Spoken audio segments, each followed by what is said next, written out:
పెహల్గాం దాడికి ప్రతీకారంగా భారత రక్షణ దళాలు రంగంలో దిగాయి. పాకిస్తాన్ కేంద్రంగా నడుస్తున్నటువంటి ఉగ్ర మూకల క్యాంపులపై విరుచుకుపడ్డాయి. వాయుసేన సంధించిన క్షిపణుల దాడికి చిన్న భిన్నం అయిపోయాయి. ఏకంగా 9 టార్గెట్లను ఇండియన్ ఎయిర్ ఫోర్స్ చాలా సునాయాసంగా ఛేదించింది. పాకిస్తాన్ అయితే దాదాపుగా చేతులు ఎత్తేసిందని చెప్పొచ్చు. ఒక్క చోట కూడా క్షిపణుల దాడిని అడ్డుకోవడానికి, నియంత్రించడానికి ఏ మాత్రం కూడా ప్రయత్నం చేసిన దాఖలాలు లేవు. తద్వారా ఇండియన్ ఎయిర్ ఫోర్స్తో పాటుగా మొత్తం భారత రక్షణ దళాల శక్తిని చాటినట్టుగా అయ్యింది. ఇండియాలో సుమారుగా 200 కిలోమీటర్ల లోపలికి చొరబడి పెహల్గాంలో 25 మంది ఇండియన్ టూరిస్టుల్ని, ఒక నేపాలీని, 26 మందిని మట్టుబెట్టినటువంటి ఘటన మీద విరుచుకుపడినటువంటి ఎయిర్ ఫోర్స్ చాలా మందిని హతం చేసినట్టుగా చెప్తున్నారు. నెంబర్ ఎంత అన్నది అధికారికంగా ప్రకటించలేదు. దాని మీద భిన్న నెంబర్లు అయితే వినిపిస్తున్నాయి. ఈ నేపథ్యంలో అసలు ఇది పూర్తి స్థాయి యుద్ధానికి దారితీసే ప్రమాదం ఉంటుందా అనేటువంటి చర్చ అయితే మొదలైంది. ఇప్పటి వరకు పాకిస్తాన్ ఎయిర్ ఫోర్స్ని నియంత్రించడానికి తగ్గట్టుగా ఎటువంటి రక్షణ ఏర్పాట్లు చేసుకోలేకపోయింది అన్నది తేటతెల్లమైంది. అయితే అదే సమయంలో ఆర్మీ విషయంలో సరిహద్దుల్లో కొన్ని చోట్ల కాల్పులకు తెగబడుతున్నట్టుగా ఇప్పుడు అందుతున్నటువంటి కథనాలను బట్టి తెలుస్తుంది. భారత రక్షణ దళాలపై పాకిస్తాన్ బృందాలు దాడికి చేసేటువంటి ప్రయత్నాన్ని ఇప్పటికే ఇండియన్ ఆర్మీ తిప్పికొట్టే ప్రయత్నంలో ఉంది. అయితే నిజంగానే యుద్ధం వస్తే ఇరు దేశాలకి, ఇండియా పాకిస్తాన్ మధ్య ఉన్నటువంటి వైరుధ్యం ఎంత అన్నది మనం అధికారిక డేటాను పరిశీలిద్దాం. మొత్తం ఇండియాకి ఎయిర్ క్రాఫ్ట్స్ లెక్క చూస్తే 2229 ఎయిర్ క్రాఫ్ట్స్ ఉన్నాయి. ఎయిర్ క్రాఫ్ట్స్ ఎయిర్ ఫోర్స్ లో కీలకమైనటువంటి వ్యవహారం. అదే పాకిస్తాన్కి వస్తే కేవలం 1399 మాత్రమే ఉన్నాయి. అంటే దాదాపు 1000 ఎయిర్ క్రాఫ్ట్స్ అదనంగా ఇండియాకి బలం ఉంది.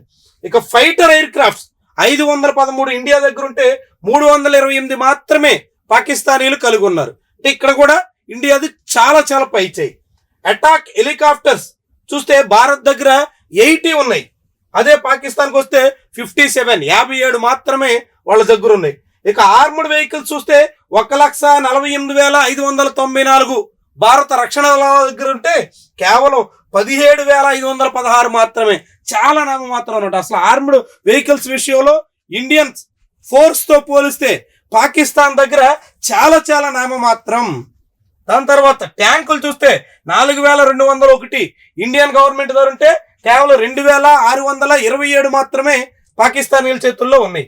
ఇక సబ్మెరైన్స్ చూస్తే 18 ఇండియాకుంటే కేవలం 8 మాత్రమే పాకిస్తాన్కు ఉన్నాయి. సో ఇది ఆర్మడ్ ఫోర్సెస్ దగ్గర, అటు ఆర్మీ కానీ, నేవీ కానీ, లేదంటే ఎయిర్ ఫోర్స్ కానీ, వివిధ బృందాల దగ్గర ఉన్నటువంటి బలం అయితే ఇది. ఇక దీని తర్వాత చూస్తే అసలు ఇంత బలం ఇండియాకు ఉండడానికి ప్రధానమైనటువంటి కారణం బడ్జెట్ మీద భారత ప్రభుత్వం వెచ్చిస్తున్నటువంటి మొత్తమే.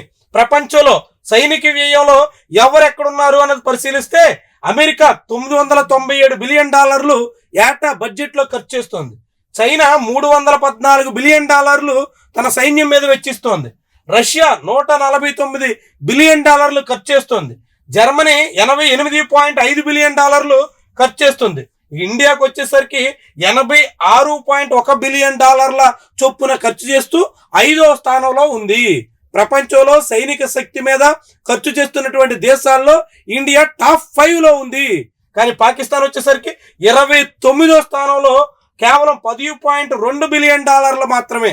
అంటే ఇండియాతో పోలిస్తే కేవలం 8వ వంతు మాత్రమే అక్కడ పాకిస్తాన్ లో వెచ్చిస్తున్నట్టుగా కనిపిస్తుంది. తద్వారా ఇండియన్ ఫోర్సెస్ కి చాలా చాలా శక్తివంతమైనటువంటి, అధునాతనమైనటువంటి ఆయుధాలు కలిగి ఉన్నటువంటి విషయం స్పష్టమవుతుంది.